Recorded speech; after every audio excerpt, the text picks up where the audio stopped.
آج انسان کو دکھ، بیماریاں، پریشانیاں، پشیمانیاں، پھر ہزیمت اور اہانت، معاشرے میں ذلت، بیماریاں، تنگ دستیاں، مفلوق الحال ہے، غریب الحال ہے، انسان کے اوپر قرض آ گیا، پریشان ہو گیا، برادری نے منہ موڑ لیا، اپنوں نے ناتا توڑ لیا، غربت آ گئی، کچھ لوگ فوت ہو گئے، زندگی میں کرائسس آ گئے، چلتا کاروبار بند ہو گیا، زندگی میں 101 دکھ ہیں لیکن سکھ نہیں ملتے۔ تو آئیے قرآن کریم سے پوچھئے کہ اس کی آخر وجہ کیا ہے کہ انسان ایک ہے، اس کے اوپر پریشانیاں بے شمار ہیں، اتنی پریشانیاں، اتنے غم، اتنے دکھ کہ انسان سنبھل ہی نہیں سکتا۔ اور پھر بعض اوقات ایسے بھی ہوتا ہے کہ انسان سوچتا ہے کہ جیسے ایک تسبیح کا ایک لڑ ٹوٹ جائے تو اس کے تمام دانے نیچے زمین پہ ایک کے بعد دوسرا یکے بعد دیگرے گر جاتے ہیں۔ تو انسان سوچتا ہے بسا اوقات کہ میری زندگی کے اوپر تو اتنے بڑے دکھ آئے، تو آیا میں نے کیا جرم کیا، میرے اوپر اتنے زیادہ دکھ کیوں آئے، یہ پریشانیاں کب ٹلیں گی؟ تو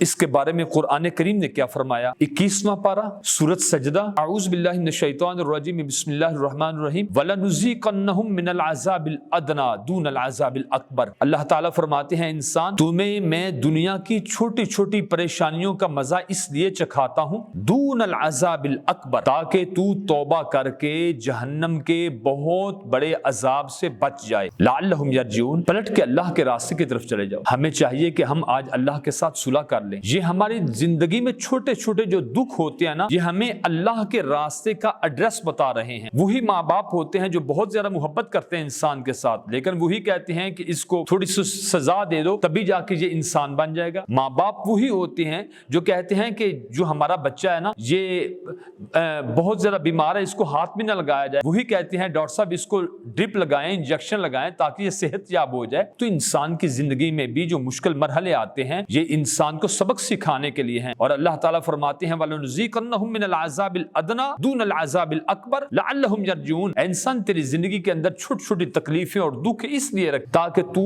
ان توبہ کر کے قدم قدم پہ توبہ کر کے اللہ کی طرف رجوع کر کے، رجوع اللہ اور انابت اللہ کے راستوں پر چل کر، صراط مستقیم پر چل کر اللہ کے راستے کی طرف چلا جائے۔ وَمَنْ أَظْلَمُ مِمَّنْ ذُكِّرَ بِآيَاتِ رَبِّهِ ثُمَّ أَعْرَضَ عَنْهَا۔ دنیا کا اس سے بڑا ظالم انسان کون ہے جس کے اوپر اللہ کی باتیں، قرآن کی آیتیں، وعظ و نصیحت کی جائیں پھر بھی وہ اعراض کرتا ہے، منہ پھیرتا ہے۔